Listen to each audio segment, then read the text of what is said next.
அருட்பெரும் ஜோதி தனிப்பெரும் கருணை. எங்கிருந்து கேட்டாலும் எதை வேண்டி தொழுதாலும் அங்கிருந்தே கொடுக்கும் அருட்பெரும் ஜோதியை வணங்கி நேயர்களுக்கும் என்னுடைய இனிய புத்தாண்டு வாழ்த்துக்களோடு எல்லாம் வல்ல இறைவன் அருளால் எல்லோரும் எல்லாமும் பெற்று வாழ வேண்டும் என்று கூறி இந்த ஒரு அற்புதமான நிகழ்ச்சி இந்த நேரத்தில் வரப்போகும் ஆங்கில புத்தாண்டு 2023ஆம் ஆண்டு எப்படி என்னுடைய இனிய புத்தாண்டு வாழ்த்துக்களோடு எல்லாம் வல்ல இறைவன் அருளால் எல்லோரும் எல்லாமும் பெற்று வாழ வேண்டும் என்று கூறி இந்த ஒரு அற்புதமான நிகழ்ச்சி இந்த நேரத்தில் வரப்போகும் ஆங்கில புத்தாண்டு 2023ஆம் ஆண்டு எப்படி இருக்கும் ஆண் பெண் இருபாலருக்கும் இந்த கிரக மாறுதல்களாலும் இந்த வருஷப்பிறப்பாலும் நிறைய வருட கிரகங்கள் இதில் மாற்றம் இருக்கின்றன. வரப்போகும் ஆண்டு நம்மளுடைய லட்சியத்திற்கு சிறப்பான ஆண்டாக இருக்குமா, நாம் எண்ணிய காரியங்கள் நிறைவேறுமா, படிப்பு, தன்னுடைய தொழில், தன்னுடைய விருப்பமாகிய வீடோ வாகனமோ அல்லது வெளிநாடுகளில் செல்ல வேண்டிய சந்தர்ப்பங்களோ, எந்த வகையிலாவது உயர் பதவிகளோ அல்லது சமூகத்தில் ஒரு மதிப்போ, தன்னுடைய முதலீடு முயற்சிகள் எதிர்பார்ப்பு எல்லாமே நன்மையாக அமையுமா, தன் ஆரோக்கியத்தில் நாம் எப்படி இருக்க வேண்டும், இதர விஷயங்கள் எப்படி இருக்க வேண்டும் என்கிற ஒரு கண்ணோட்டத்துடன் கிரக ஆய்வுகளை கொண்டு சுருதி யுக்தி அனுபவம் இறை அருளா இந்த வரப்போகும் 2023ஆம் ஆண்டு எப்படி இருக்கும் என்பதை நாம் 12 ராசிகளுக்கும் பார்க்க இருக்கிறோம். இதிலே இந்த ஆண்டில் முக்கியமாக நாம் தெரிந்து கொள்ள வேண்டிய விஷயம், இப்போ எப்போவுமே ஆங்கில புத்தாண்டு கன்னியா லக்னத்தில் தான் உதயமாகும். இரவு 12 மணி 1 நிமிடத்திற்கு பிறக்கும். அதே மாதிரி 1/1/2023 ஞாயிற்றுக்கிழமை ஆண்டு ஆங்கில புத்தாண்டு பிறக்கிறது. இப்போ இது கன்னியா லக்னத்தில் உதயமாகிறது. லக்னத்துக்கு நேர் 7இல் குரு பகவான் சொந்த வீட்டில் ஆட்சியாக இருக்கிறார். அடுத்ததாக இன்னொரு முக்கிய கிரகமாகிய சனீஸ்வரரும் மகரத்தில் ஆட்சியாக இருக்கின்றார். அடுத்து வருஷ கிரகங்களாகிய ராகு எதுக்களில் கேது சுக்கிரனுடைய வீட்டிலும் ராகு மேசமாகிய செவ்வாயுடைய வீட்டிலும் இடம்பெற்றிருக்கிறார்கள். இனி மாத கோட்களாகிய சூரியன் புதன் தனுசு ராசியிலும், சுக்கிரன் மகர ராசியிலும், ராகு சந்திரன் மேச ராசியிலும், செவ்வாய் ரிஷப ராசியிலும் இடம்பெற்றிருக்கிறார்கள். இதுதான் இவ்வாண்டினுடைய கிரகநிலை. அதாவது 1/1/2023 ஞாயிறு இரவு 12:01 கிரகநிலைகள் இப்போது நான் சொன்னது. இப்போது இந்த ஆண்டில் என்ன கிரகங்கள் மாற்றம் இருக்கின்றன என்பதையும் கவனத்தில் கொண்டே நாம் வருஷ பலன்களை பார்க்க வேண்டும். இப்போ நம்ம குறிப்பாக பார்க்கிற பொழுது சனிப்பெயர்ச்சி இதில் இடம்பெறுகின்றன. திருக்கணிதப்படி அவர் 17/1/2023 பெயர்ச்சி ஆகிறார். அதே சனி பகவான் வாக்கியப்படி பார்க்குற போது 29/3/2023 அன்று இடப்பெயர்ச்சி ஆகிறார். ஆக மகரத்திலிருந்து சனி பெயர்ச்சியாவது திருக்கணிதப்படி 17/1/23 29/3/2023 இடப்பெயர்ச்சி ஆகிறது. ஆக கும்பராசி செல்லக்கூடிய சனிப்பெயர்ச்சி பலன் ஒன்று தான். பலன் திருக்கணிதப்படி வாக்கியப்படி ஒன்று தான். சில காலகட்டங்களில் பலன்கள் மாறும். அடுத்ததாக இந்த வருஷத்தில் குரு பகவான் இடப்பெயர்ச்சி ஆகிறார். குரு பகவானுடைய இடப்பெயர்ச்சி 22/4/2023 அவர் மீன ராசியிலிருந்து மேச ராசிக்கு இடப்பெயர்ச்சி ஆகிறார். இதில் திருக்கணித வாக்கியப்படி பெரிய வித்தியாசங்கள் அல்ல. திருக்கணிதப்படி 22/4 வாக்கியப்படி பார்க்குற போது 22/4 திருக்கணிதப்படி 24/4 அவர் பெயர்ச்சி ஆகிறார்.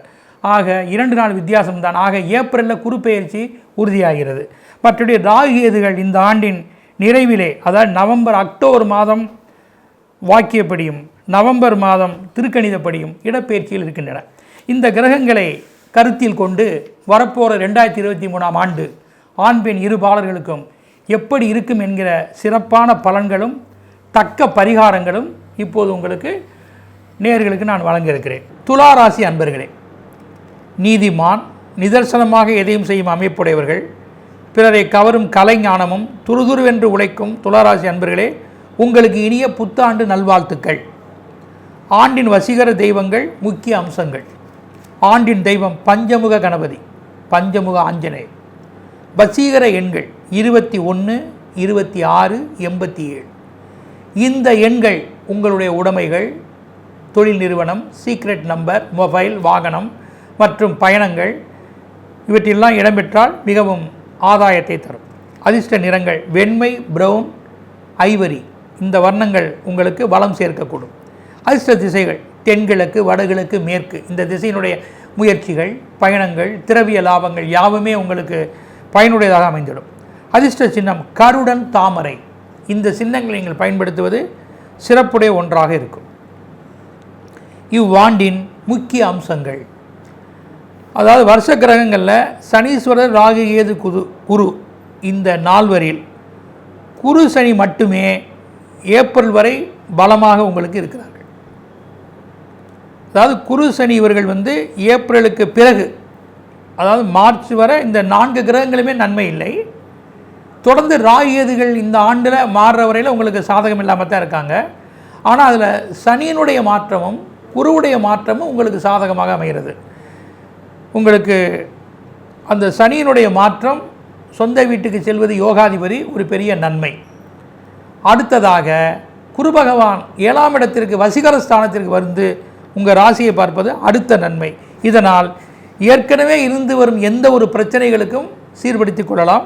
குறிப்பாக உடல் ஆரோக்கியம், சொந்த வீட்டினுடைய அம்சங்கள், ஸ்திர சொத்துக்களுடைய முதலீடுகள், சுயமாக எதையும் செய்து அதில் இன்வெஸ்ட்மெண்ட் செய்து வளம் பெறக்கூடிய வாய்ப்புகள், வருவாய்கள் மற்றும் தன்னுடைய குதூகூலமான பயணங்கள், குடும்பத்தோடு செல்வது, கொடுக்கல் வாங்கல், குடும்பம், கணவன் மனைவி, பிள்ளைகளால் நல்லதொரு சந்தர்ப்பங்கள் ஏற்படக்கூடும்.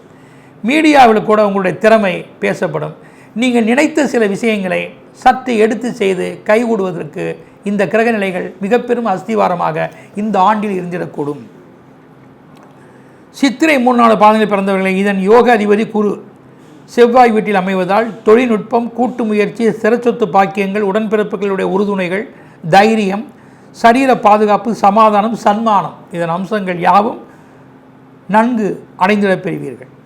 சுவாதி நட்சத்திரத்தில் பிறந்தவர்களுக்கு ராகு நன்மையான இடத்தில் சஞ்சாரம் இல்லாததால் மற்றும் ஆரம்ப காலம் சற்று உங்களுக்கு எந்த ஒரு விஷயமும் தாமதமாகும், உடல் சோர்வுகள், பாதிப்புகள் இருக்கலாம். ஆனால் குரு மாற்றத்திற்கு பிறகு ராகுவோடு குரு இணைவதால் உங்களுக்கு ஏற்கனவே இருக்கும் பலவீனங்களுக்கெல்லாம் ஒரு பரிகாரமாகி தான் நினைத்த துறையில் செல்வது, வெற்றி அடைவது, வேலை, தொழில், இன்வெஸ்ட்மெண்ட் இதெல்லாம் உங்களுக்கு சாதகமாக அமைந்திருக்கூடும். அத்துடன் சுக்கிரன் சனி தசாபுத்திகள் சரியாக அமையுமாயின் தான் நினைத்த காரியத்தை கண்டிப்பாக கைகூட பெறுவீர்கள். விசாகம் 1, 2, 3 பாதங்களில் பிறந்தவர்களுக்கு நாயகன் குரு ஏப்ரல் தொட்டது துலங்கும்.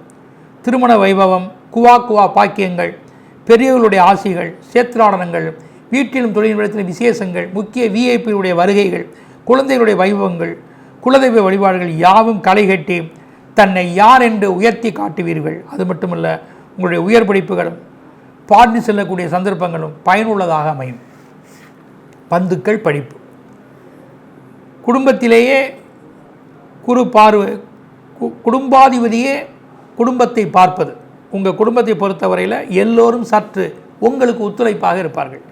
நீங்களும் உங்கள் குடும்பத்தினுடைய தேவைகளை அறிந்து தக்க நேரத்தில் அவர்களுடைய ஆசைகளை ஓரளவு பூர்த்தி செய்வீர்கள். மற்றும் தெய்வீக பூஜைகள், புனஸ்காரங்கள், புத்திர பிராப்திகள், பெரியவருடைய ஆசைகள் தடைபட்டு பிறகு குரு அருள் திருவருளால் நன்கு அமையக்கூடும். படிப்பு விஷயத்தில் நீங்கள் நினைத்த துறையிலே கிடைக்க தாமதமாகும் அல்லது அரியர்ஸ் விழும். விட்ட படிப்பை சிலர் தொடரலாம். எந்த வகையிலும் நீங்கள் விரும்பிய படிப்பை எப்படியாவது படித்து முடித்துவிட இறையருளால் வாய்ப்புகள் இருக்கின்றன. தக்க உபாயங்களை மட்டும் கை கொண்டால் அதை சரியாக தக்க வைத்து கொள்ள முடியும். பணம், ஜீவனம், சொந்த தொழில் இல்லாமல் சிறிய அளவிலேயே எம்முயற்சிகளிலும் எடுத்து செய்துக்க வேண்டும். கூட்டான அமைப்பு ஓரளவு கைகூடும். சிலர் வெளிதேசம் சென்றும் தன் திறமை, வியாபாரம் மற்றும் விஸ்தரிப்பு, விருதுகள், விளம்பரம் ஆவார்கள். பயிர்த்தொழில், மஞ்சள், கடலை, புன்செய்ப்பயிர்கள், பல வகைகள், நறுமணப் பொருட்கள், பறவை, விலங்குகள், குறிப்பாக பத்திரிகை, இராணுவம், பணம் புழங்கும் துறைகள், காப்பகம், பொதுமக்களோடு தொடர்புடைய தொழில், ஜீவனம் மற்றும் சரீர சம்பந்தப்பட்டவைகள், எலக்ட்ரானிக்ஸ் இந்த வகை ஜீவனத்தில் இருப்பவர்களுக்கு இவ்வாண்டு ஏற்றமுடையதாக இருக்கும். இவ்வாண்டினுடைய பாதகங்கள், பரிகாரங்கள்: வாக்கு கொடுப்பது, பெரிய முதலீடு, உணவு விஷயத்தில் உடல் கட்டுப்பாடு, இதிலெல்லாம் மிகவும் கவனமாக இருக்க வேண்டும். தனது குடும்பம், பிறருடன் இணைந்து செய்யும் எம்முயற்சிகளிலும் நீங்கள் சற்று யோசித்து செய்ய வேண்டும். விளையாட்டு, கோர்ட்டு கேஸ், மறைமுக விஷயங்கள், ஜாமீன், பிறருக்கான பரிந்துரை இவைகளெல்லாம் நீங்கள் பார்த்து நடந்து கொள்ள வேண்டும். வாகனம் ஓட்டுவது அல்லது அக்கம் பக்கத்தில் இருப்பவர்கள் தனது முக்கிய ரகசியங்கள் இதிலெல்லாம் மிகவும் உஷாராக இருக்க வேண்டும். மேலும் செப்டம்பர் முதல் நவம்பர் வரை கூட்டு வியாபாரம் கொடுக்கல் வாங்கல் பாதிப்பு. ஆண்டின் துவக்கத்தில் ஜனவரி முதல் மார்ச் வரை சுபகாரியங்களை தள்ளி போட வேண்டும். பிறகு உங்களை இருட்டடிப்பு செய்வதற்கான வாய்ப்புகளும் அதிகம் இருக்கின்றன. தன்னுடைய வாக்கு, பேச்சு, செயல் எதிலும் மாட்டிக்காமல் சமயோஜிதமாக எதையும் கையாள்வது நல்லதே. நீர், நரம்பு, இடைப்பகுதி இந்த சரீரத்தில் தக்க மருத்துவ ஆலோசனை கையாள வேண்டும். பப்ளிக் சார்ந்த எந்த விஷயத்திலும் நீங்கள் மிகவும் விழிப்போடு இருப்பது நன்மையானது. உங்களுடைய வளர்ச்சிக்கு ஆன்மீக ஈடுபாடாகிய அரக்கோணம் மின்னல் பஞ்சமுக கணபதி, சிங்கத்தின்மை விட்டுக்கூடிய ஹேராம்ப கணபதி என்பார்கள், அந்த பஞ்சமுக கணபதியை வழிபடுவதும், பாண்டிச்சேரியில் இருக்கக்கூடிய மணக்குள விநாயகரை வழிபடுவதும், பாண்டிச்சேரி செல்லுவழியில் இருக்கக்கூடிய அதிக உயரம் கொண்ட பஞ்சமுக ஆஞ்சநேயரை சென்று தரிசிப்பதும், அல்லது சென்னை கந்தாசிரமம் சென்று அங்கே இருக்கக்கூடிய அம்பிகை, சரப்பேஸ்வரர், முருகன், அங்கே இருக்கக்கூடிய கணபதி, ஆஞ்சநேயர் இவர்களெல்லாம் ஒரு சேர வழிபடுவதும் உங்களுக்கு மிகவும் உகந்த ஒன்றாக இருக்கும். ஸ்ரீ குபேரன் டிவியை பார்த்தமைக்கு நன்றிகள். மேலும் இது போன்ற தகவல்களை தெரிந்து கொள்ள ஸ்ரீ குபேரன் டிவியை சப்ஸ்கிரைப் செய்யுங்கள். மறக்காமல் பெல் ஐக்கானை கிளிக் செய்யுங்கள்.